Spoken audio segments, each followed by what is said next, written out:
All right, the COVID-19 pandemic is presenting unique challenges for more than 5 million Americans living with Alzheimer's. And this morning, we're joined with Stacey Denham, a program director over at our local chapter of the Alzheimer's Association. Good morning. Thank you for being here. Good morning. Thank you so much for having me. First of all, one of the things that you want to remind people is to make sure people with Alzheimer's practice proper hygiene, because I know a lot of times they forget to wash their hands. Yes, we do. I mean, we forget to wash our hands as well from time to time. So this is really a really great tip. People with Alzheimer's and other dementia may forget to wash their hands or follow other precautions to ensure safe hygiene. So you want to consider little tips to place around the house, such as a little post-it or a sign above the sink and the mirror in the bathroom to remind you to wash your hands for 20 seconds. Make it fun. Maybe sing the Star-Spangled Banner or God Bless America.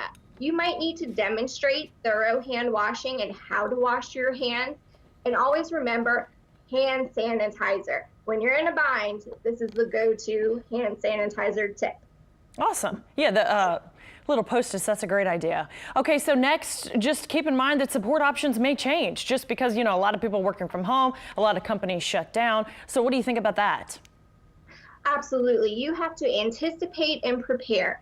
Just like New Orleanians prepare for hurricane evacuation and Saints football season, we must anticipate and prepare for change. Who is your backup support plan going to be? Who might be able to help you delivering groceries to your home, getting prescriptions?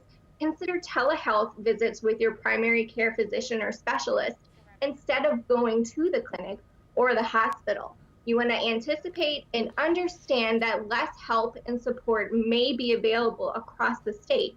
For example, many adult daycare programs are shutting down for the next 30 days, and home health services are becoming less available. Sure. Some clinics are not taking new patients, and some are not taking new admins. So be patient and prepare. All right, great tips. Thank you so very much for being with us. Time's now 8:50.